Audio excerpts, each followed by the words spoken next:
Cậu bé là một thiếu niên vô dụng, chỉ cần mở cửa là có thể gãy xương. Tuy nhiên, cậu lại có thể giành chiến thắng trong cuộc đối đầu của gia tộc. Điều này khiến mọi người có mặt đều cảm thấy sốc. Phải biết rằng người mà cậu đánh bại chính là người anh được mệnh danh là thiên tài kiếm thuật. Tuy nhiên, cách đây 3 ngày, cậu chỉ là một bệnh nhân mắc bệnh ung thư. Chi phí điều trị đắt đỏ khiến cậu đã hoàn toàn tuyệt vọng. Trong những ngày cuối cùng, cậu chỉ đắm chìm trong game. Ngay khi cậu đồng thời thêm hai thuộc tính, thiên tài kiếm thuật và thiên tài ma thuật, hai thuộc tính được gắn lại cho nhân vật, lại nhận được hiệu ứng tiêu cực của bệnh nan y. Điều này khiến người đàn ông cảm thấy vô cùng mỉa mai.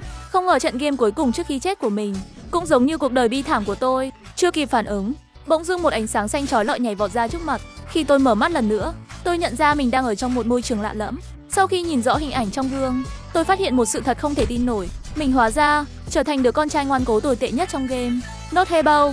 Gia tộc Hebo là một trong 3 gia tộc đen tối trong game, và Nốt là đứa em út trong 5 anh em của gia tộc Hebo. Thế nhưng trong gia tộc kiếm thuật nổi danh này, Nốt lại là đứa con duy nhất vô dụng. Nốt, người từng thay đổi thế giới, cuối cùng đã chọn ký hợp đồng với quỷ, trở thành kẻ đáng sợ nhất trong game. Nhưng hiện tại, tôi lại trở thành Nốt. Ngay lúc này, một vài cửa sổ trạng thái nhảy ra trước mắt. Nhìn thấy vậy, tôi cảm thấy vừa ngạc nhiên vừa vui mừng. Nhưng rất nhanh, nụ cười trên mặt tôi cứng lại, bởi vì khả năng của tôi không những cực kỳ thấp, mà còn kèm theo nhiều đặc điểm tiêu cực nghiêm trọng. Điều này khiến tôi nhớ lại nhân vật tôi vừa tạo trong game. Lúc này lại bất ngờ có một cửa sổ khác nhảy ra. Bạn có một email chưa đọc. Tôi ngẫu nhiên mở xem nội dung của email.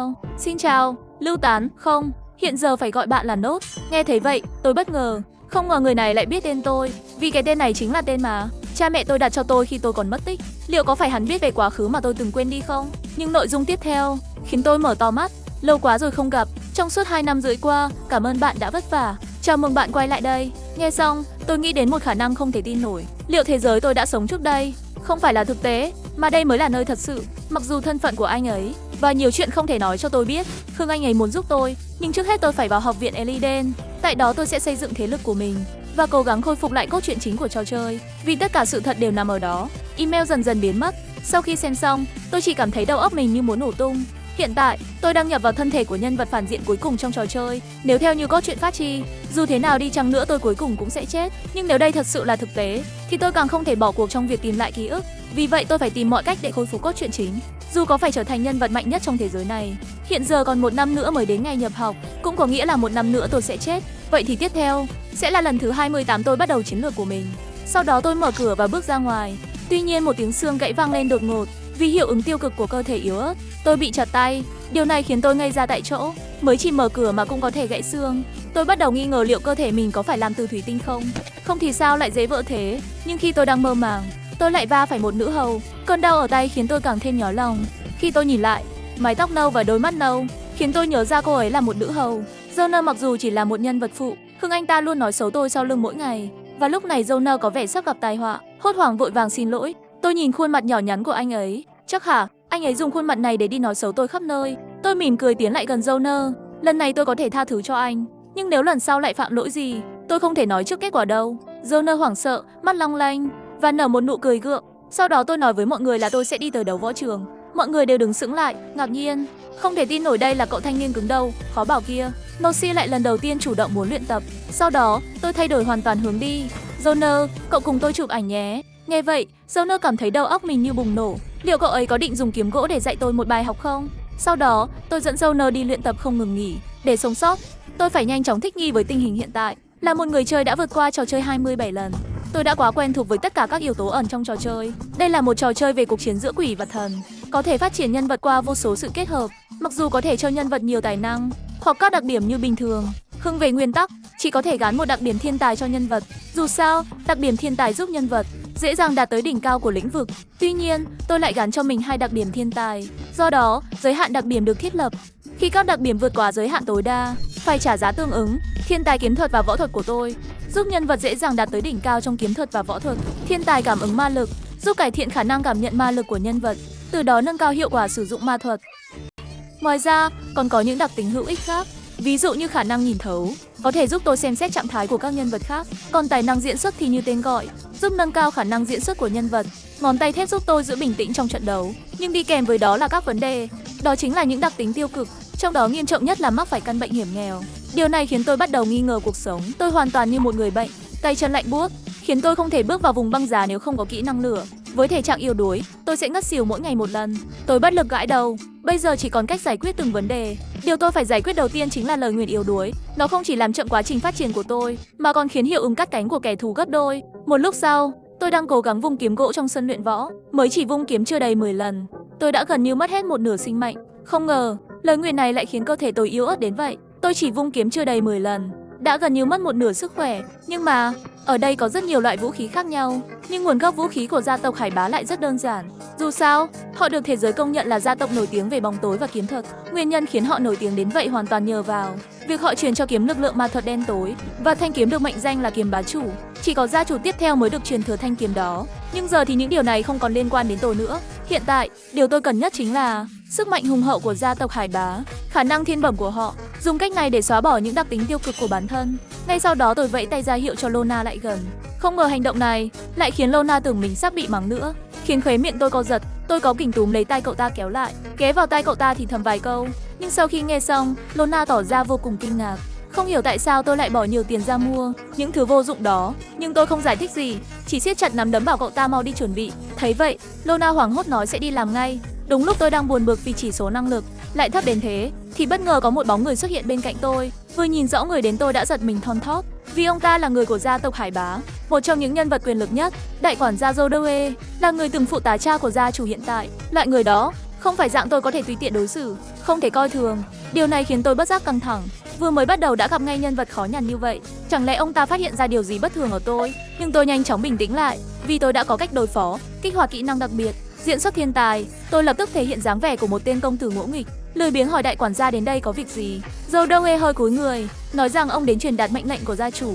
Gia chủ yêu cầu tôi nhất định phải tham dự yến tiệc tối nay. Nghe vậy trong lòng tôi rối bời, tôi vừa mới nhập vào thân xác này, chưa biết gì mà đã phải đi dự tiệc gia đình. Thế là tôi nói với Zodoe là mình không đi. Nhưng Zodoe lại nói với tôi, tiểu thư nhà Lena đã đến học lớp kỵ sĩ, nếu tôi không tham dự, gia chủ chắc chắn sẽ rất tức giận. Nghe vậy tôi chỉ biết thở dài bất lực, sau đó cũng đành đồng ý. Lúc này Zodoe cũng phát hiện sự khác thường của tôi. Ông ấy nhớ rõ tôi trước giờ rất ghét gặp mặt người khác, sao hôm nay lại trái ngược như vậy? Còn tới võ trường, Zodoe chỉ nhìn chằm chằm vào tôi, muốn biết tên thiếu gia phế vật này sao lại có hành xấu kỳ lạ như vậy. Lần này, tôi dùng ánh mắt sắc bén đối đầu với ánh nhìn của Zodoe. Là quản gia, tốt nhất ông đừng tùy tiện xúc phạm chủ nhân. Dù tôi làm gì hay có mục đích gì, cũng chẳng liên quan đến ông. Lời tôi nói đầy uy nghiêm, khiến Zodoe toát cả mồ hôi lạnh. Ông ấy xin lỗi tôi và hứa sẽ sửa sai, sau đó nhìn theo bóng lưng tôi rời đi. Zodoe nghi ngờ tôi đã phát hiện ra điều gì đó, có vẻ như phải bẩm báo với cha tôi. Còn tôi thì về phòng và thở phào nhẹ nhõm. Tôi thật không ngờ lại xảy ra tình huống bất ngờ thế này. Nếu chuyện tôi nhập hồn bị bại lộ, tôi không dám tưởng tượng hậu quả. Tiếp đó tôi lại nhớ tới lời báo của Zodoe. Không ngờ tiểu thư nhà Lene lại xuất hiện, mà còn xuất hiện đúng vào lúc quan trọng này. Tối hôm đó tôi vẫn tham dự yến tiệc như đã hứa. Ngồi đối diện tôi là hai người anh trai, Harvey và Cady. Cả hai không ngừng chế giễu tôi, bảo tôi cũng dám vác mặt tới dự tiệc.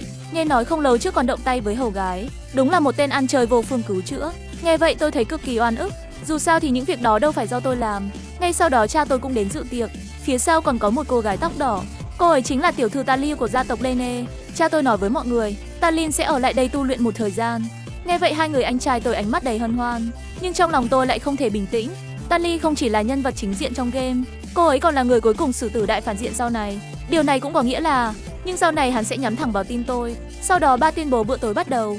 Lúc này Talin cũng chú ý đến tôi, nhưng tôi lại quay đầu né tránh ánh mắt của Talin. Hai người anh nhìn tôi rồi nhìn nhau cười, sau đó quay sang nói với ba rằng đã đến lúc quyết định ai sẽ là người đại diện gia tộc vào học viện Eladen. Nghe đến học viện Eladen, tôi lập tức hứng thú, bởi vì đó là nơi quan trọng nhất trong game, mà bản thân game chính là xoay quanh việc học sinh vừa giải quyết mâu thuẫn nội bộ, vừa chiến đấu với ác ma, và tôi còn có nhiệm vụ do kẻ bí ẩn giao cho. Vì vậy tôi nhất định phải giành được suất vào học viện. Ba tôi nói với mọi người, mỗi gia tộc chỉ có thể được chia 3 suất. Giờ thì anh cả và anh hai đã dùng mất 2 suất rồi, chỉ còn lại một suất cuối cùng. Vì vậy ông định dùng cách truyền thống của gia tộc để chọn ra người cuối cùng. Nghe xong, tôi lập tức lên tiếng. Xem ra ba định để ba anh em chúng tôi dùng quyết đấu để phân thắng bại. Điều đó khiến ba rất ngạc nhiên. Ông không ngờ tôi lại là người lên tiếng trước. Sau đó ông nói với mọi người, thời gian quyết đấu được định vào 1 tháng sau. Đến lúc đó sẽ thông báo kết quả để xác định ai được chọn. Hai người anh hoàn toàn không để tôi vào mắt, còn mỉa mai tôi nên bỏ cuộc sớm đi. Dù sao thì một kẻ yếu đuối như tôi, chưa từng cầm đến kiếm, thì làm gì có cửa sống sót. Nhưng tôi chỉ lạnh nhạt đáp lại, đợi các anh thắng được rồi hãy nói. Thái độ thản nhiên của tôi khiến họ tức điên. Mày nghĩ loại phế vật như mày mà thắng được tao sao? Thế nhưng tôi chỉ nở một nụ cười tự tin. Cứ chờ mà xem. Bộ dạng của tôi khiến hai người anh tức đến nghiến răng. Còn dáng vẻ ngạo nghễ của tôi cũng khiến Talin chú ý. Cô ấy mỉm cười bảo thiếu gia trông có vẻ rất tự tin. Lời nói đó khiến tôi bất an trong lòng.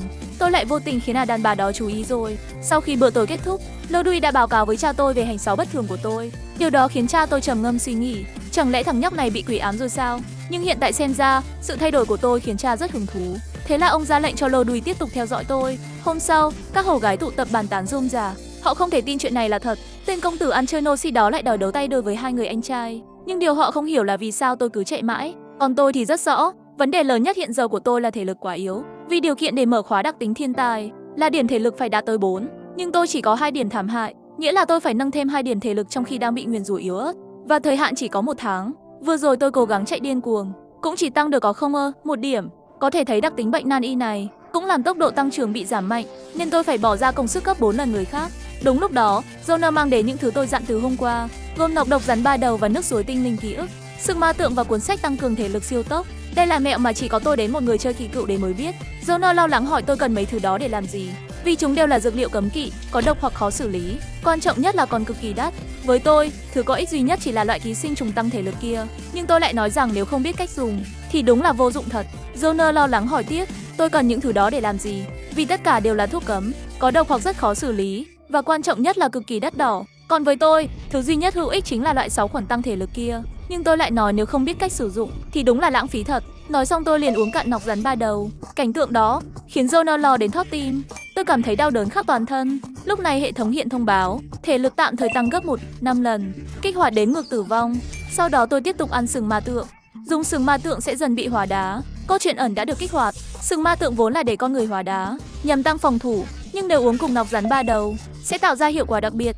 Nọc rắn 3 đầu đã được trung hòa, đặc tính suy yếu bị xóa bỏ. Nhưng câu chuyện ẩn không chỉ dừng lại ở đó. Sau đó dưới ánh mắt ngượng ngùng của Joner, tôi từ từ cởi bỏ quần áo, rồi đổ nước suối tinh linh lên người. Hiệu ứng hỏa đá của sừng ma tượng đã biến mất. Nước suối tinh linh và sừng ma tượng phản ứng với nhau. Người sử dụng tạm thời nhận được hiệu ứng ban phước tăng trưởng. Trước khi thể lực đạt 5 điểm, tốc độ tăng trưởng được nhân đôi. Sau đó tôi xé nốt cuộn tăng thể lực cuối cùng, dùng cuộn tăng thể lực siêu tốc.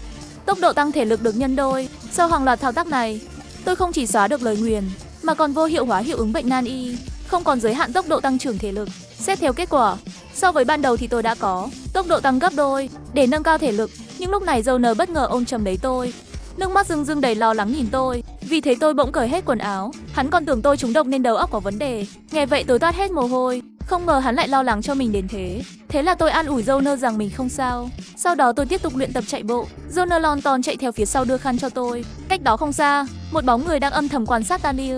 Vẻ mặt hắn đầy nghi hoặc, rõ ràng chỉ là một kẻ yếu đuối, vậy mà lại dám đồng ý đấu với hai người anh. Nghe hắn nói vậy, cô hầu gái phía sau nhắc hắn chú ý lời nói. Dù gì đây cũng là gia tộc Hamâu, không được hạ thấp thiếu gia của chúng ta. Nhưng Talia lại thấy mình chẳng nói sai, vì trong mắt hắn, tôi hoàn toàn không biết dùng kén, chỉ biết chăm chăm chạy bộ, thậm chí còn kiêu ngạo từ chối lời mời dạy kiếm thuật của các anh em. Talia quả quyết rằng tôi sẽ bị đánh tơi tả trong trận đấu sau 1 tháng nữa. Nhưng nói thì nói vậy, ánh mắt hắn lại cứ dõi theo tôi. Dù đã đoán trước được kết cục, nhưng hắn vẫn không ngăn được sự chú ý dành cho tôi. Nghĩ vậy, hắn cảm thấy không thể để tiếp tục như thế. Và Talin bước đến trước mặt tôi, nhiệt tình chào hỏi tôi. Thấy người đến tôi đứng ngay tại chỗ, trong lòng bắt đầu hoảng hốt, giả vờ bình tĩnh hỏi, Talin có chuyện gì sao? Thấy phản ứng của tôi, Talin chợt thấy bối rối, không hiểu vì sao tôi lại lạnh nhạt với hắn như vậy. Chẳng lẽ là bị vẻ đẹp của hắn làm cho choáng ngợp? Chắc chắn là vậy. Talin chỉ có thể không ngừng tự an ủi bản thân. Hắn hỏi tôi có chắc chắn sẽ thắng được hai anh không? Nghe vậy tôi gật đầu khẳng định. Thấy thế Talin lập tức tự hào nói rằng nếu cần thiết, hắn có thể giúp tôi. Nhưng tôi không thèm suy nghĩ, lập tức từ chối lời đề nghị ấy. Thậm chí còn lạnh lùng bảo Talin tránh xa mình ra, không để nang chút nào, khiến Talin đỏ bừng mặt, mắng tôi là kẻ không biết điều. Nói xong cậu ấy tức giận quay lưng bỏ đi, chỉ để lại tôi ngơ ngác càng thêm hoang mang. Bên tai vẫn còn vang vọng tiếng than vãn của Joner. Nhìn bóng lưng rời đi của Talia, tôi chỉ thấy mọi chuyện càng thêm rắc rối. Tôi dùng kỹ năng quan sát để xem trạng thái của Talia. Dù tôi xem bao nhiêu lần vẫn thấy quá sức phi thường. Thể lực trung bình của nam giới chỉ là 4 điểm, nhưng Talia lại có thể lực cực kỳ kinh khủng. Dù thiên phú của cậu ấy không bằng vài người trên đại lục, nhưng năng lực như thế cũng chỉ kém hơn 3 kiếm đế và 4 hiền giả. Với năng lực ấy đủ để tiêu diệt 1-2 con quỷ. Còn ma lực hệ Phật mà Talia sử dụng sau này sẽ tiến hóa thành bạch nhãn, cuối cùng thiêu rụi và trở thành quái vật ác ma. Tuy tôi biết trước câu chuyện tương lai, nhưng tôi lại không thể chiêu mộ Talia, vì điều đó sẽ khiến câu chuyện tương lai phát sinh vô số thay đổi. Việc tôi cần làm là tìm cách vừa đi theo cốt truyện, vừa có thể giữ được mạng. Còn Talia sau khi rời đi đã nhớ lại chính mình. Dù từ nhỏ đã được gọi là thiên tài, nhưng cậu ấy chưa từng đánh bại được chị mình. Điều đó khiến cậu ấy nghi ngờ liệu mình có thể trở thành một hiệp sĩ thật sự không. Từ xưa đến nay, hiệp sĩ không chỉ vì lợi ích cá nhân, còn phải là người sẵn sàng hy sinh vì chính nghĩa và trải qua vô số hành trình rèn luyện. cuối cùng mới có thể trở thành hiệp sĩ được mọi người kính phục. Vậy mà cậu ấy lại mơ tưởng chỉ dựa vào thể lực để đánh bại hai người anh đã rèn luyện nhiều năm. Tanlin kiên định cho rằng tôi tuyệt đối không thể chiến thắng. Chẳng mấy chốc 1 tháng đã trôi qua, cuộc quyết đấu bắt đầu trong sự mong chờ của mọi người. Cha hỏi Gia rằng tôi nghĩ gì. Gia trả lời, theo những gì đã phân tích từ trước đến nay, người chiến thắng chắc chắn sẽ là Kellan. Nghe vậy, cha liền hỏi lại Gia cậu nhóc này đúng là không có cơ hội thắng theo lẽ thường. Nghe vậy, trong lòng Gia liền dấy lên nghi ngờ. Chẳng lẽ gia chủ đang nghĩ đến một kết quả khác? Dù cậu chủ đã thay đổi rất nhiều, nhưng dù thế nào, anh ta vẫn không tin tôi có thể thắng. Bởi vì anh ấy từng theo cha tôi, trải qua con đường trở thành hiệp sĩ, nên Gia hiểu con đường ấy gian khổ nhường nào. Cảnh giới kiếm thuật phụ thuộc vào thời gian khổ luyện và mức độ nghiên cứu. Muốn vượt mặt người đi trước thì chỉ có một cách, đó là phải có thiên phú vượt xa người thường. Nhưng liệu cậu chủ có thực sự sở hữu thiên phú đó không? Ngay lúc đó, cha tôi cắt ngang dòng suy nghĩ của Gia Bây giờ kết luận vẫn còn quá sớm. Ít nhất thì thằng nhóc đó thừa hưởng huyết thống nhà Hagen. Biết đâu nó mới chính là đứa có thiên phú. Nhưng lúc này, tôi lại vô cùng lo lắng. Vì kỹ năng kiếm thuật và thiên phú chiến đấu của tôi vẫn chưa được kích hoạt. Dù tôi đã luyện tập tới chết đi sống lại, nhưng chỉ số thể lực vẫn chỉ dừng lại ở mức 3, 8. Ngay cả Joner, người chạy cùng tôi, chỉ số thể lực cũng đã đạt 4 nữa 5. Điều đó khiến tôi vô cùng uất ức. Còn chỉ số thể lực của Kellan thì lên tới 8. Điều đó có nghĩa là tôi không thể đánh bại cậu ta bằng cách thông thường. Sau đó, trọng tài tuyên bố. Lời vừa dứt, trận đấu chính thức bắt đầu. Kellan đã tấn công phủ đầu. Chỉ trong một chiêu đã hoàn toàn áp đảo tôi hoàn toàn không có khả năng phản kháng, chỉ có thể bị động chịu đòn. Nhưng rất nhanh, tôi phát hiện một điều kỳ lạ, chỉ số thể lực của tôi đang tăng lên trong trận đấu, khiến tôi bất giác mỉm cười. Thấy vậy, Kellan tưởng đấu tôi bị đánh đến hỏng rồi, lập tức tung ra đợt tấn công dữ dội hơn. Cha tôi nhìn thấy biểu hiện đó thì chỉ lắc đầu ngao ngán. Sự kỳ vọng vừa rồi lập tức chuyển thành thất vọng, nhưng cha tôi cũng không công nhận Kellan, bao gồm cả Habi đến người chưa ra sân. Dù hai đứa nó cũng có chút tài cán, nhưng so với đại ca Napoleon thì còn kém xa. Còn Nai lại có thể đạp lên tất cả, dùng sức mạnh tuyệt đối để buộc đối thủ khuất phục đến hắc kiếm bá đạo. Rốt cuộc ai có thể kế thừa anh ấy? Lúc này, ba cũng cảm thấy không cần tiếp tục nữa, nên đã quyết định dừng trận chiến này. Nhưng đúng lúc đó, khi thể lực cuối cùng tăng thêm 0,1, tôi bỗng bật cười. Một luồng khí kiêu ngạo tỏa ra quanh người tôi, đang kích hoạt đặc tính thiên tài kiếm thuật và cận chiến, kích hoạt kỹ năng thời gian thiên tài. Khoảnh khắc tiếp theo, cả không gian như rơi vào bùn lầy, mọi thứ trước mắt tôi trở nên vô cùng chậm chạp. Tôi từng nghe nói, thiên tài và kẻ tầm thường sống trong những khoảng thời gian khác nhau, thì ra đây là thời gian của thiên tài, thời gian mà bản thân có thể cảm nhận được, là kỹ năng khiến thời gian chậm hơn gấp nhiều lần. Tuy hành động của đối phương trông rất chậm, nhưng nó không có nghĩa là tôi có thể hành động nhanh hơn, nên tôi không thể tận dụng hoàn toàn kỹ năng này. Nhưng một khi đặc tính đã được kích hoạt, thì thắng thua cũng đã rõ. Chỉ thấy tôi bước tới, đánh bay thanh kiếm dài trong tay cô Lân, trên mặt nở nụ cười tự tin. Giờ đến lượt tôi ra tay rồi. Tuy tôi đã nắm giữ thời gian thiên tài, giúp bản thân cảm nhận được thời gian chậm lại mấy lần, nhưng kỹ năng này chỉ kéo dài được 5 phút. Vì vậy, tôi phải kết thúc trận đấu trong thời gian giới hạn. Thế là tôi đưa ra một quyết định khiến ai cũng kinh ngạc. Ba ơi, xin hãy cho phép con đấu với cả hai anh cùng lúc. Nghe vậy, mọi người tại hiện trường đều nghĩ tôi bị điên rồi. Ngay cả ba tôi cũng không thể tin nổi. Nhưng rất nhanh, ba đã cảm nhận được sự thay đổi trong khí thế của tôi. Ông cũng muốn biết cậu con út này rốt cuộc đang ẩn giấu tiềm năng gì, vì thế đã đồng ý với yêu cầu lấy 1 chọi 2 của tôi. Ngay sau đó trận đấu lại bắt đầu. Hai anh em cô Lân vung kiếm dài, bao vây tấn công tôi từ hai bên. Thế nhưng, tôi lại dễ dàng hóa giải đòn tấn công một cách nhẹ nhàng.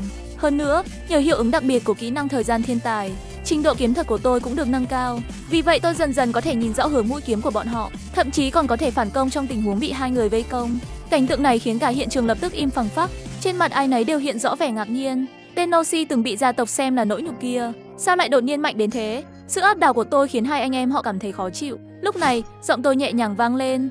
Phân tâm giữa trận chiến là điều tối kỵ đấy nhé. Khi hai người còn đang nói chuyện thì kiếm của tôi đã vung lên liên tục. Chỉ một chiêu đã hoàn toàn áp đảo cả hai.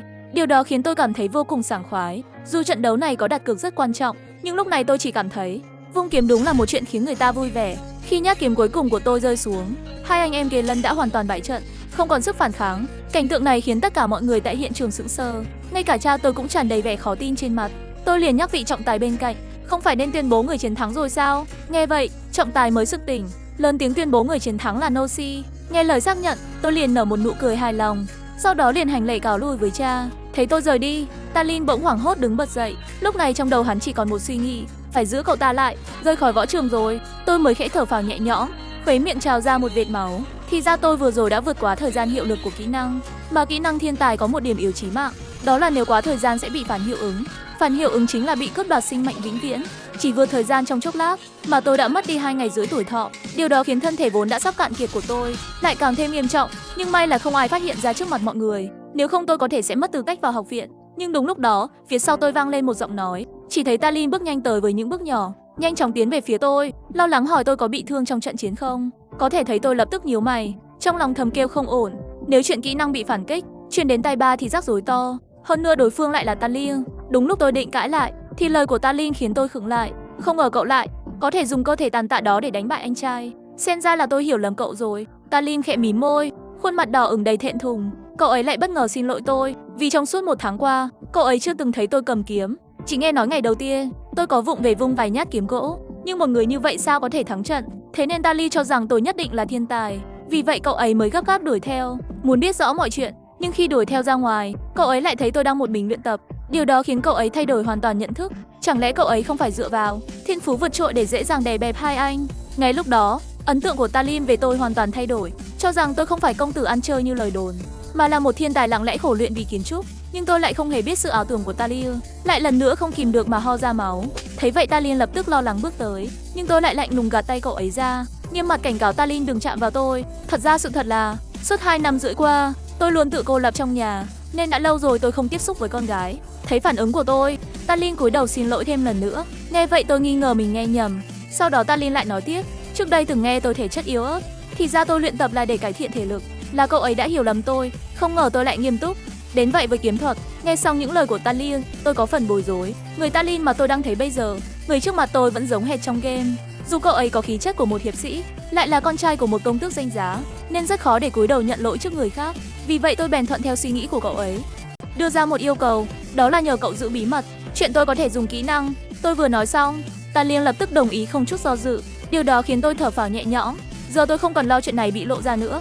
Sau đó tôi để lại một câu mong cậu giữ lời, rồi quay người rời đi. Mái tóc đỏ của Talin bay lên, ánh mắt nhìn chằm chằm vào bóng lưng tôi, nhịp tim cũng vô thức đập nhanh hơn. Còn ở một bên khác, sau khi thấy biểu hiện kinh ngạc của tôi, nghi ngờ trong lòng cha tôi cũng được xác nhận. Sau đó cha hỏi Zhou ông ta nghĩ gì về tài năng của tôi, nhưng Zhou vẫn chưa nghĩ ra một điều, đó là tại sao ban đầu tôi lại cam chịu bị đánh. Nhưng dù sao đi nữa, trong độ tuổi của tôi, trong số các thiếu gia của gia tộc bao đời nay, chưa có ai mạnh hơn tôi. Cha tôi gật đầu đồng tình với ý kiến của Zhou. Hơn nữa ông còn cảm nhận được tôi dường như vẫn còn che giấu một phần tài năng. Vì thế cha tôi ra lệnh cho Zhou tiếp tục theo dõi nhất cử nhất động của tôi, nhưng bất kể tôi làm gì, quản gia cũng không được phép can thiệp. Đứa con út bỗng dưng thể hiện tài năng vượt trội này, liệu có thể sở hữu tư cách kế thừa Hắc Tiễn bá đạo hay không? Dù sao thì thời gian còn lại của cha tôi cũng không nhiều nữa. Còn tôi thì trở lại phòng. Tôi đang nhìn vào cửa sổ bắt đến áp trước mặt. Đó chính là thông báo phần thưởng khi hoàn thành nhiệm vụ trong game. Mặc dù trò chơi này đã trở thành hiện thực, nhưng hệ thống game vẫn được giữ nguyên, và phần thưởng là 3 quyền phân phối điểm năng lực, quyền phân phối tự do. Điều này khiến tôi cảm thấy rất bức xúc. Nếu nó được đưa cho tôi sớm hơn, tôi đã không phải vất vả chạy cả tháng rồi. Nhưng bây giờ, điểm năng lực tôi muốn đầu tư không phải là thể lực, mà là may mắn. Và rồi, điểm may mắn của tôi từ 7 đã được nâng lên 10. Lý do tôi làm như vậy là vì may mắn không thể nâng cao bằng nỗ lực.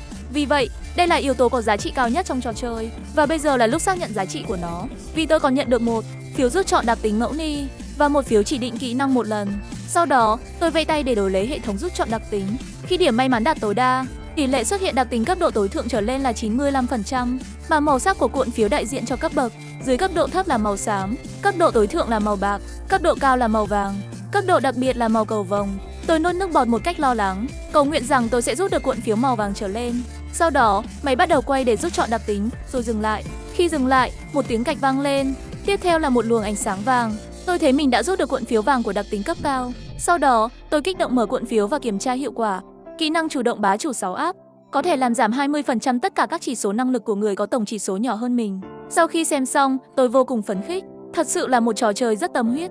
Họ đã cho tôi một kỹ năng có hiệu quả đơn giản, họ lại cho tôi một kỹ năng hiệu ứng đơn giản. Sau đó, tôi nhìn sang phần thưởng khác và ngay lập tức sử dụng nó. Vì tôi đã chọn kỹ năng này từ lâu, tôi đã có quyết định trong lòng. Để có được một trong những cốt truyện ẩn của gia tộc Hải Ba, kỹ năng đó là yếu tố quan trọng không thể thiếu. Và sắp tới, cha tôi sẽ gọi tôi đến gặp. Đến lúc đó, chính là lúc phiếu đặc biệt này sẽ phát huy tác dụng. Lúc này tôi lại nhớ đế, anh hai GZ sắp quay lại gia tộc rồi. Hiện giờ anh ấy chắc chắn đang tu luyện bên ngoài. Điều này làm tôi cảm thấy hơi căng thẳng. Cộng thêm cốt truyện ẩn và GZ, tôi hoàn toàn không có thời gian rảnh. Nhưng tôi vẫn có chút may mắn là tôi sẽ không phải quan tâm đến Talin nữa. Dù sao thì với tính cách của anh ấy sẽ không làm những chuyện xáo phạm lời hứa. Hơn nữa, anh ấy cũng không cần phải lại gần tôi. Tuy nhiên, ngày hôm sau, tôi đã sai lầm. Talin lại tìm tôi. Thấy vậy, tôi thở dài bất lực. Chúng ta không phải đã nói rõ từ hôm qua sao? Anh muốn làm gì đây? Talin cúi đầu, lúng túng trong chốc lát. Nhưng ngay sau đó, anh ấy lấy lại dũng khí, hét lớn với tôi. Hãy cho tôi biết, làm thế nào để có thể nhanh như anh? nhưng tôi không muốn dây dưa quá nhiều với Talia, vì trong tương lai, anh ấy sẽ trở thành một ác quỷ. Vì vậy, tôi chỉ đáp lại cho có lệ. Anh chẳng phải đã xen trộn 1 tháng rồi sao? Chắc anh cũng rõ cách anh luyện tập thế nào mà. Lời nói tế nhị của tôi khiến mặt Talin đỏ lên. Anh ấy phản đối nói rằng mình không hề xen trộn. Ngay sau đó, anh ấy lại đuổi theo tôi, kiên quyết hỏi tôi làm thế nào để luyện tập. Tôi bỗng nhớ ra, Talin rất muốn được chị gái công nhận.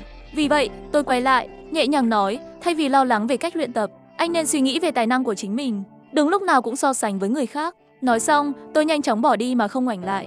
Talin đứng lại tại chỗ, mặt đỏ lên. Câu nói của tôi cứ vang vọng trong đầu anh ấy. Sau đó, cha tôi đã gọi tôi và anh em nhà kê dân lại đây, và chúng tôi sẽ chọn chiến mã ở đây. Chúng tôi sẽ chọn chiến mã đồng hành suốt đời. Khi nghe vậy, tôi rất phấn khích, vì tiếp theo là câu chuyện phụ mà tôi mong chờ. Chiến mã trong trò chơi là động vật quan trọng nhất, vì nếu muốn trở thành hiệp sĩ, phải nuôi dưỡng chiến mã từ nhỏ. Hơn nữa, học viện Elizan còn dạy các phép thuật kỳ bí. Và trong phần sau của trò chơi, sẽ có tình huống chiến đấu quân đội. Vào thời kỳ ma thuật di chuyển không gian rất đắt đỏ, chỉ có chiến mã là phương tiện di chuyển quan trọng. Sau đó, cha tôi quay sang nhìn tôi, vì con đã thắng trong cuộc đấu, vậy thì con sẽ là người chọn trước.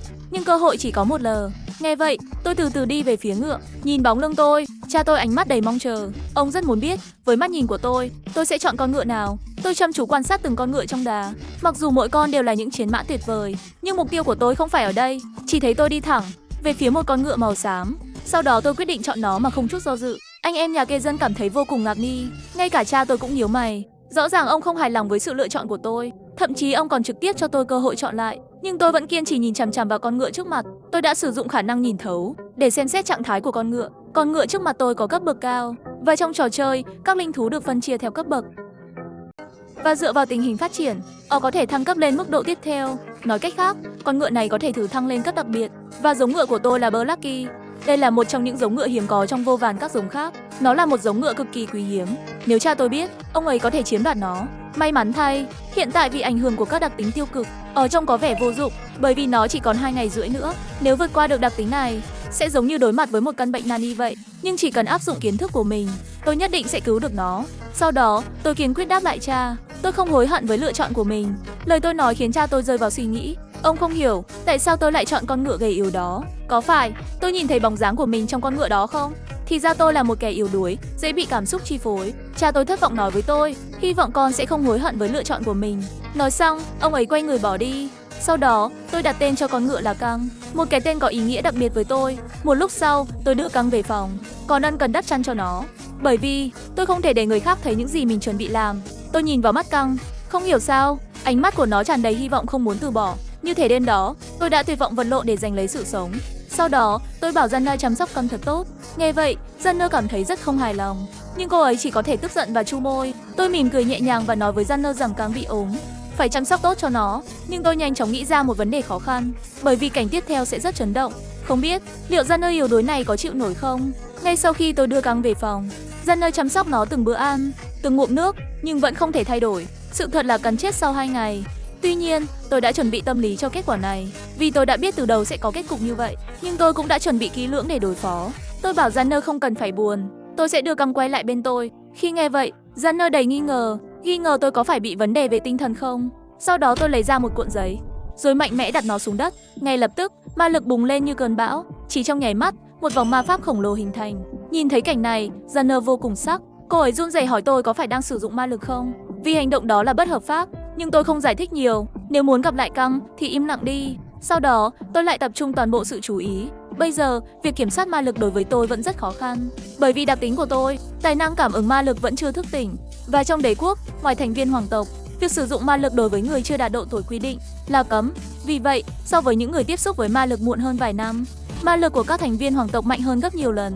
Và bây giờ những gì tôi phải làm là trút hết ma lực trong cơ thể ra. Tiếp theo, tôi sẽ sử dụng quyền kỹ năng một lần. Vì vậy tôi không thể để bất kỳ điều gì xảy ra.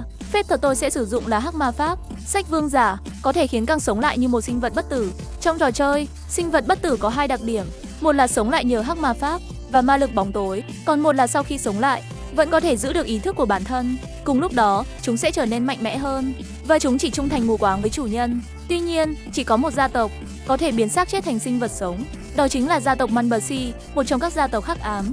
Gia tộc Manbercy, mặc dù gia tộc Hải cũng là một gia tộc hắc ám, không khác với gia tộc Hải được tạo thành từ những hiệp sĩ. Manbercy là một gia tộc hắc ma thuật điều khiển xác sống. Vì vậy, bình thường, người không thuộc gia tộc Manbercy không thể sử dụng hắc ma thuật. Tuy nhiên, tôi lại nhận được quyền sử dụng kỹ năng đặc biệt. Kỹ năng mà tôi trao đổi chính là sách vương giả.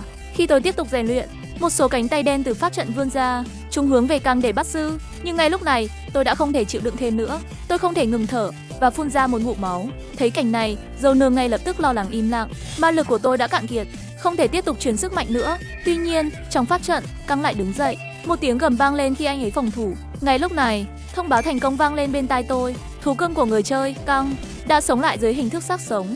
Thấy vậy, tôi thở phào nhẹ nhõm, rồi tôi bước đến gần Căng, xem xét thông tin của anh ấy. Tôi thấy các đặc tính chưa kích hoạt đã được kích hoạt thành công và các đặc tính tiêu cực cũng đã biến mất. Cùng lúc đó, tôi có thể triệu hồi Căng bằng ma lực. Ngay lúc này, Joner bất ngờ ôm chầm lấy tôi và Căng. Nước mắt của cô ấy rơi như hạt ngọc. Hành động của tôi khiến cô ấy sợ hãi. Cô ấy nghĩ Căng sẽ gặp chuyện, nhưng Căng lại không thèm để ý, quay mặt đi. Thấy vậy, Joner tức giận, nói: Căng, sao mày lại phản bội thế này? Nhả ra cái củ cải mà tôi đã cho mày. Nhìn thấy hành động ngốc nghếch của Joner, tôi cũng không nhịn được mà cười. Tiếp theo, đến lúc tôi tìm kiếm câu chuyện ẩn tiếp theo. 2 ngày rưỡi sau, tôi nhân lúc trời tối, âm thầm tiến vào sâu trong khu rừng phía sau, nơi có linh hồn lạc lối. Sau khi so sánh bản đồ, tôi xác nhận mình không có chủng tộc nào. Và thứ tiếp theo trong cốt truyện ẩn thứ hai chính là món bảo vật mà tôi nhất định phải có, bởi vì đó là chìa khóa giúp xoa dịu đặc tính bệnh nan y trên người tôi. Đúng lúc này, sau lưng tôi vang lên tiếng động. Tôi cảnh giác quan sát kỹ môi trường phía sau, nhưng sau một lúc vẫn không phát hiện gì. Tôi nghĩ chắc là do mình quá nhạy cảm, nhưng cảnh giác cao cũng không phải chuyện xấu. Dù sao đây là thế giới thực chứ không phải trò chơi. Tôi không muốn nếm trải cái chết thêm lần nữa. Nơi đây ẩn giấu một món thần khí truyền thuyết, và độ khó của linh hồn lạc lối sẽ tăng dần theo độ tuổi. Kiếp trước tôi mất mấy mạng mới tìm ra cách vượt ải. Nếu cấp độ tối đa là 5 sao, thì linh hồn lạc lối ít nhất cũng 2 sao rưỡi. Sau đó tôi lấy ra một cây đuốc, cẩn thận quan sát hướng khói và ngọn lửa, vì chìa khóa vượt ải nơi này chính là hướng khói bay đi. Nhưng lúc này tôi lại nắm lấy thanh kiếm, nhìn về sau. Không chịu hiện thân à? Định trốn đến bao giờ? Nhưng thứ đáp lại tôi chỉ là tiếng gió xung quanh. Thấy vậy tôi chỉ biết thở dài bất lực, giơ kiếm chém thẳng vào bụi rậm phía sau. Người đang trốn ở đó lại chính là Talia mặc đồ ngủ. Nhìn rõ người tới, tôi cực kỳ bất ngờ, liền hỏi cô sao lại xuất hiện ở đây. Nhưng vừa nói dứt lời, tôi đã cảm thấy nguy hiểm, lập tức kéo Talia lại sát bên người. Chỉ thấy trước mặt xuất hiện một con sói đói. Talia thấy thế liền nuốt nước bọt căng thẳng. Cô chỉ mang theo một thanh đoàn kiếm nén trốn ra ngoài, rất khó đối phó với con sói to khỏe này. Con sói hung dữ gầm lên rồi lao về phía chúng tôi, nhưng tôi chỉ mỉm cười, không hề sợ hãi. Chỉ trong một chiêu đã hạ gục nó ngay lập tức. Thấy vậy, Talia kinh ngạc đến mức há hốc mồm, trong lòng thầm cảm thán sức mạnh của tôi. Tôi quay đầu lại, một lần nữa hỏi cô cùng một câu hỏi. Ban đầu tôi nghĩ là hai người anh của mình, không ngờ người bám theo lại là Talia. Nghe vậy, Talia lộ vẻ chột dạ nói: cậu ta nói là ra ngoài đi dạo, nhưng diễn xuất vụng về đó bị tôi nhìn thấu ngay lập tức. Tôi nhặt ngọn đuốc dưới đất lên. Nếu cậu không trả lời đàng hoàng, tôi sẽ bỏ mặc cậu lại một mình. Talia lập tức căng thẳng, vội vàng nắm lấy tay tôi, rồi nhanh chóng nói ra lý do. Cậu ta nghĩ tôi đột nhiên trở nên mạnh như vậy, nhất định là có phương pháp tu luyện đặc biệt. Vừa hay thấy tôi đi đâu đó, nên đã len lén đi theo. Nghe xong tôi thấy vừa buồn cười vừa bất lực, nhưng cũng nhờ vậy tôi xác định được một chuyện. Talia đánh giá bản thân còn cao hơn tôi tưởng, và cậu ta không có ác ý với tôi. Nhưng tôi không thể bỏ mặc một nhân vật quan trọng như vậy ở lại đây được, đành để cậu ta đi theo mình. Nhưng tôi nói trước là tôi không giúp cậu ta, chỉ vì không muốn để gia tộc gặp rắc rối nên mới giải quyết vấn đề thôi. Nghe xong, Talia liền xin lỗi tôi. Nhưng đúng lúc này, Talia bỗng nhiên cảm thấy bất an. Một bóng đen hung dữ xuất hiện trong rừng tối, là bóng dáng của một con thú dữ. Sau đó, một bầy sói xám bao vây chúng tôi. Talia hoảng sợ đến mức toàn thân run rẩy, nhưng tôi lại đưa ngọn đuốc cho cậu ta. Ra xa tôi một chút, không thì sẽ cản trở tôi chiến đấu. Tôi lập tức tập trung tinh thần. Tuy có tình huống bất ngờ, nhưng đây chỉ là khu vực mở đầu của cốt truyện, sẽ không xuất hiện quái vật Basi, nhưng sẽ có quái vật tinh anh cấp thấp hơn, chính là loại sói xám tinh anh mạnh hơn loại tôi vừa giết lúc nãy. Sói xám tinh anh, nhưng dù có biết rõ đối phương, cũng không thể đảm bảo trăm trận trăm thắng. Chỉ một sơ suất cũng có thể rơi vào thế bất lợi bất cứ lúc nào. Mà màn thể hiện dũng mãnh của tôi khiến Talia trợn tròn mắt. Cậu ta thậm chí cảm nhận được tôi vẫn chưa thể hiện toàn bộ thực lực. Dù sao trong trận chiến với anh trai tôi, kiếm thuật còn lợi hại hơn bây giờ. Nhưng nghĩ đến việc lúc nãy tôi bảo cậu ấy tránh xa mình, trong lòng tôi không khỏi hụt hẫng. Có lẽ trong mắt tôi cậu ấy vẫn còn kém xa. Ngay lúc đó, bầy sói bắt đầu tru lên. Tôi lập tức cảnh giác, chăm chú nhìn về phía trước. Cuối cùng cũng chịu lộ mặt rồi sao? Chỉ thấy một con sói xám to lớn và dữ tợn từ từ bước ra. Đó chính là sói xám cấp tinh anh. Mà ở phía bên kia, Emmer đã đến phòng của Talia, nhưng trong phòng lại không có ai. Thấy vậy, sắc mặt anh ta lập tức trở nên khó coi. Chẳng lẽ lại đi tìm cậu chủ nát rồi sao? Emmer lo lắng nên đã sai người hầu tìm kiếm xung quanh. Nhưng sau một hồi kiểm tra, anh phát hiện Talia có vẻ đã vào rừng mê lộ. Điều này khiến Emmer sụp xuống đất. vì một khi vào rừng mê lộ thì khó mà sống sót trở về. Quản gia sắc mặt nghiêm trọng, không rõ cậu chủ có ý định gì khi vào rừng, nhưng hiện giờ có thể chắc chắn là cậu ấy rất tỉnh táo. Xem ra cậu ấy không còn là cái kẻ yếu đuối và bất tài như trước nữa. Mọi người chỉ có thể hy vọng cậu chủ và Talin sẽ trở về an toàn. Ở phía bên kia, Talin rút kiếm ra ngay lập tức, chuẩn bị sẵn sàng chiến đấu. Nhưng tôi lại bảo cậu ấy ngoan ngoãn đứng sau lưng tôi, đừng liều mạng xông lên để rồi bị thương vô ích. Nếu xảy ra tình huống bất ngờ thì cậu nhất định phải lập tức rút lui, như vậy mới tăng khả năng sống sót.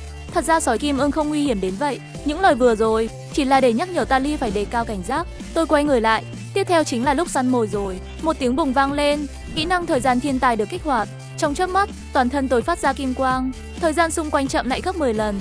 Sói kim ưng cười nhạt, dường như hoàn toàn không xem tôi ra gì. Ngay lúc đó, tôi lập tức quay người lại. Tôi cảm nhận được một mối nguy hiểm lớn hơn đang ập đến từ phía sau. Cùng lúc đó, Talin lớn tiếng hét lên, cẩn thận phía sau, Nosi. Nosi cảnh giác cao độ với mọi động tĩnh xung quanh. Và đúng lúc này, một con sói xám bất ngờ lao ra từ bên hông.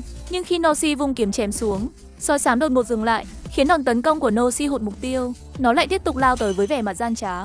Lúc này Nosi mới hiểu ra, sói xám đang chờ đợi khoảnh khắc anh vung kiếm, để anh rơi vào trạng thái bất động. Khi thấy mình sắp trở thành bữa ăn của ma thú, Nosi cũng hoàn toàn bất lực, vì hiệu ứng kỹ năng khiến anh choáng váng đầu óc, khuấy miệng cũng không kìm được mà trào máu. Anh chưa từng nghĩ chuyện này lại xảy ra. Chẳng lẽ vì đã vượt đáy trò chơi này 27 lần, nên anh ngạo mạn cho rằng bản thân có thể làm được mọi thứ. Nghĩ đến đây, anh chỉ biết bất lực chờ đợi cái chết. Nhưng đúng lúc ấy, một tiếng rú thảm thiết vang lên. Nosi bừng tỉnh mở to mắt, thấy một lưỡi kiếm mảnh đâm thẳng vào ngực sói xám. Nhân cơ hội đó, anh vội cầm lấy thanh kiếm, dốc toàn lực đâm vào bụng con sói đến điểm yếu nhất. Một tiếng chu đau đớn vang lên, Nosi ngã quỵ xuống đất không còn sức lực. Sói xám cũng bị đâm xuyên cơ thể, nằm gục giữa vũng máu. Thấy vậy, ánh mắt Talin tràn đầy lo lắng, hốt hoảng hỏi vết thương của Nosi ra sao. Nosi cũng lên tiếng cảm ơn vì cô đã kịp thời ra tay. Nhưng đột nhiên anh lẩm bẩm, tôi thực sự nên xin lỗi kẻ địch may mắn đó, vì đã quá tự tin. Nghĩ đến đây, anh lại trở lại với vẻ lạnh lùng vốn có. Sau đó, Nosi cất vật phẩm nhiệm vụ vào túi. Tiếp theo, chỉ cần rời khỏi khu rừng là hoàn thành nhiệm vụ. Cùng lúc đó, Emmer và Jadoen đều mang vẻ mặt lo âu, vì linh hồn lạc lối đến giờ vẫn chưa bị chế ngự, khiến dân cư trong lãnh địa thường xuyên xảy ra các vụ mất tích. Vì vậy sau lưng luôn có người chỉ trích Lý Anh, gia tộc Hải Bá bất tài. Và giờ đây, sự mất tích của Talin có thể khiến sự việc càng thêm căng thẳng. Nhưng đúng lúc đó, làn sương trong rừng bắt đầu tan dần.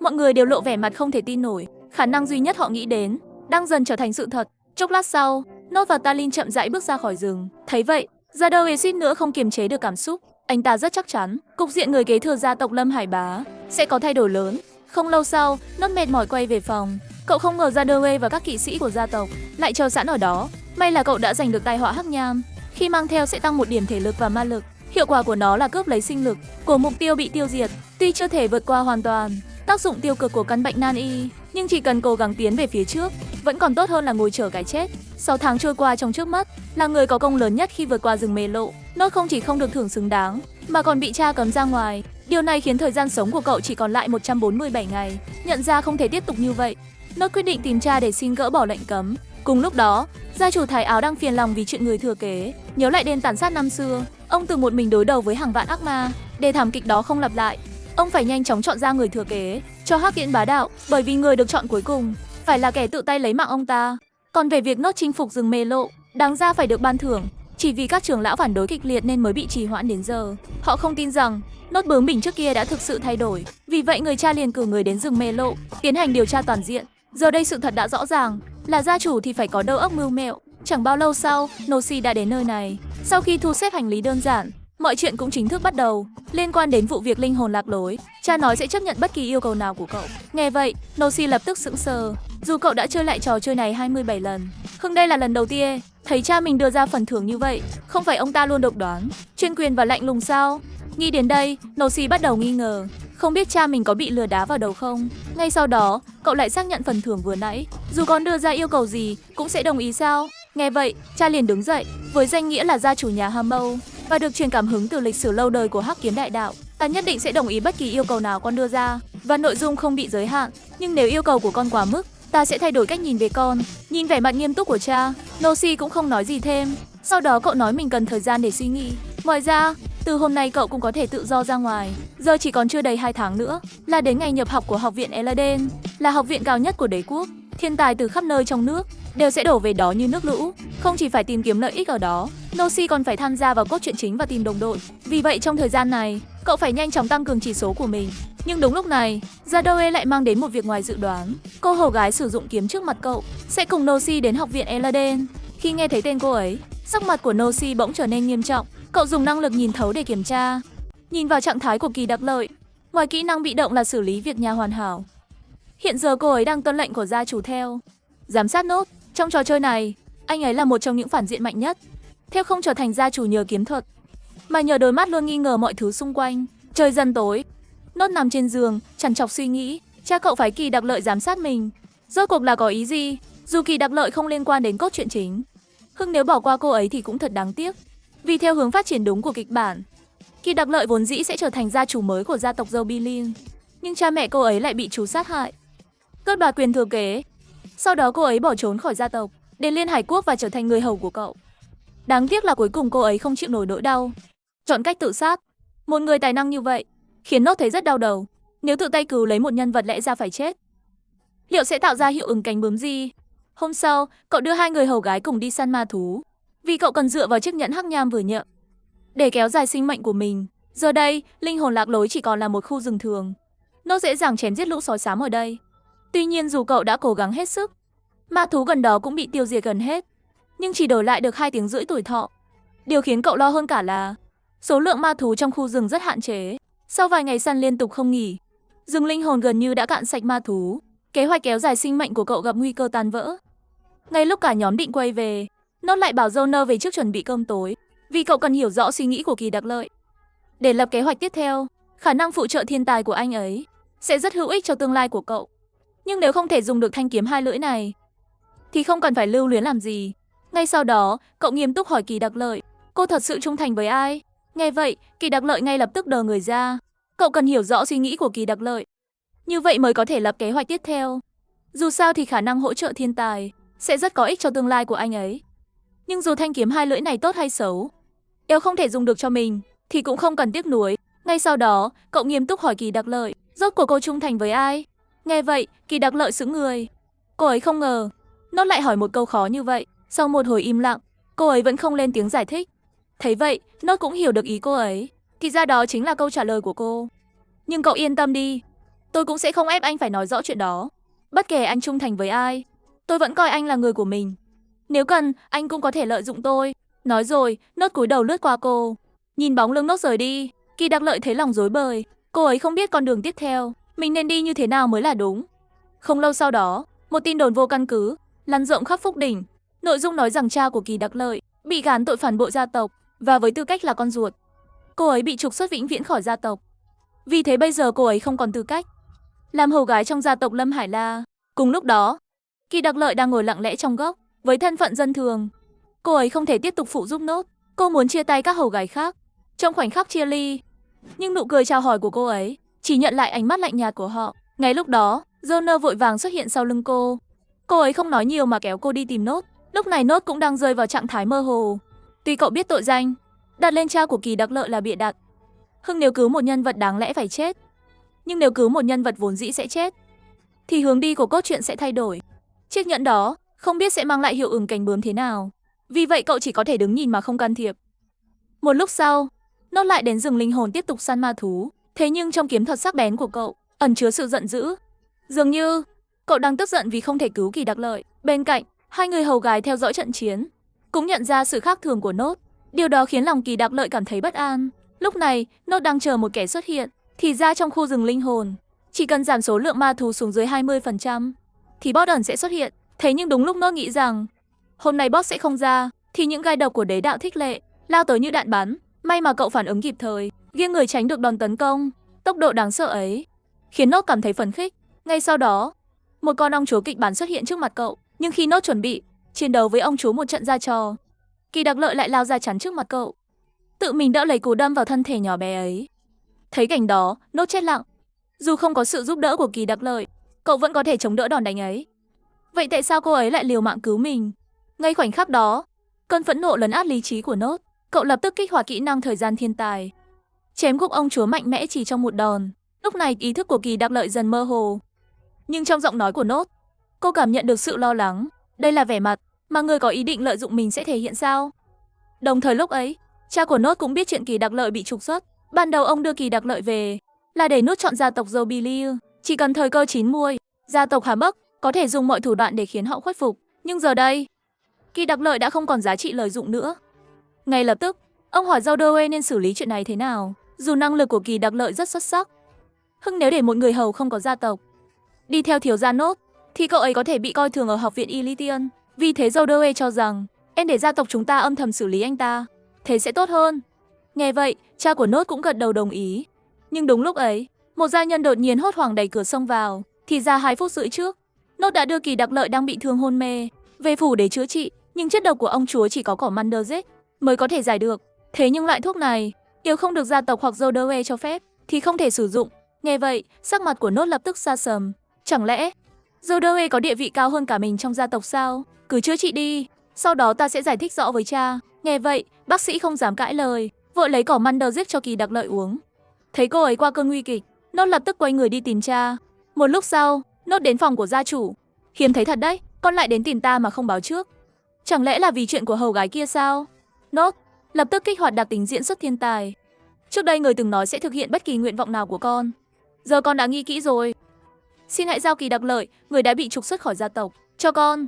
Với Nốt lúc này, hiệu ứng cánh bướm ảnh hưởng đến cốt truyện chính. Ảnh hưởng đến mạch truyện chính là điều cậu đã chuẩn bị tinh thần. Nhưng điều đó cũng có nghĩa là cậu sẽ tự mình gánh lấy mọi hậu quả. Anh ấy đã không còn quan tâm nữa. Bởi vì khi Kỳ Đặc Lợi lao ra che chắn cho mình, Nốt đã hiểu rõ câu trả lời mà hôm đó anh ấy chưa kịp nói ra. Và lúc này, Theo cũng đồng ý với yêu cầu của Nốt. Đồng thời, Kỳ Đặc Lợi cũng tỉnh lại sau cơn hôn mê. Thấy vậy, Joner vội vàng chạy ra ngoài. Cô định đi tìm Nốt, nhưng ngay khi Joner vừa rời đi, Kỳ Đặc Lợi đã lặng lẽ thu dọn hành lý. Ngay lúc cô ấy định lặng lẽ rời đi, thì Nốt chặn đường cô lại. Là hầu gái của tôi, mà không ở bên cạnh hỗ trợ tôi, thì định đi đâu? Nghe vậy, Kỳ Đặc Lợi không thể kìm nén cảm xúc nữa. Chẳng phải anh đã biết từ lâu sao? Tôi là người được lệnh gia chủ phái đến giám sát anh. Thế tại sao anh còn muốn giữ tôi lại? Nhìn thấy Kỳ Đặc Lợi thoát khỏi lớp vỏ diễn xuất, cô bộc lộ cảm xúc thật sự của mình. Nốt không kìm được, khẽ bật cười. Quả nhiên trong cô ấy thế này có sức sống hơn nhiều. Giữa người với người, vốn là mối quan hệ của lừa dối và bị lừa. Khi cô làm tổn thương tôi, cô còn chưa bù đắp gì đã định bỏ đi. Tôi sao có thể dễ dàng để cô rời đi? Dù tôi không biết cha nghĩ gì, tôi không cần cô. Mang họ Zobilier, tôi chỉ cần năng lực của cô. Chỉ thế thôi. Từ giờ trở đi, cô hãy ở lại đây trục lội dưới thân phận hầu gái. Nghe đến đây, trái tim Kỳ Đặc Lợi cũng xúc động. Khi còn trong gia tộc, dù được xem là người thừa kế duy nhất, cô chưa từng được ai đối xử chân thành như vậy. Giờ đây cảm xúc nghẹn ngào trào dâng. Cô không còn gượng cười như trước, mà nở nụ cười chân thành đã lâu không có. Cô ấy lại nói, tôi sẽ mãi mãi ở bên cạnh hỗ trợ ngài. Vài ngày sau, Gerzen, con trai thứ 2 nhà bá tước Liên Hải, đã tốt nghiệp thuận lợi từ học viện Elysian. Điều này khiến Nốt vô cùng vui mừng. Cuối cùng cậu cũng đợi được cơ hội kéo dài mạng sống lý tưởng, bởi vì cậu sẽ đến vùng đất hoang nơi ma thú tràn lan, chính là vùng Chintaxi. Ngoài ra, nơi đó còn có một thiên tài điều chế thuốc mà cậu buộc phải có được. Một ngày sau, cậu dẫn theo 2 hầu gái đi săn ma thú cùng mình. Cậu dẫn theo 2 người hầu gái cùng đi săn ma thú vì cậu muốn dựa vào chiếc nhẫn hắc nha mới nhận để kéo dài sinh mệnh của mình. Khu rừng linh hồn giờ đây chỉ còn là rừng thường. Nốt có thể dễ dàng tiêu diệt lũ sói xám. Thế nhưng dù cậu đã cố gắng hết sức, ma thú quanh đó cũng bị tiêu diệt gần hết, và cậu chỉ đổi lại được 2 tiếng rưỡi tuổi thọ.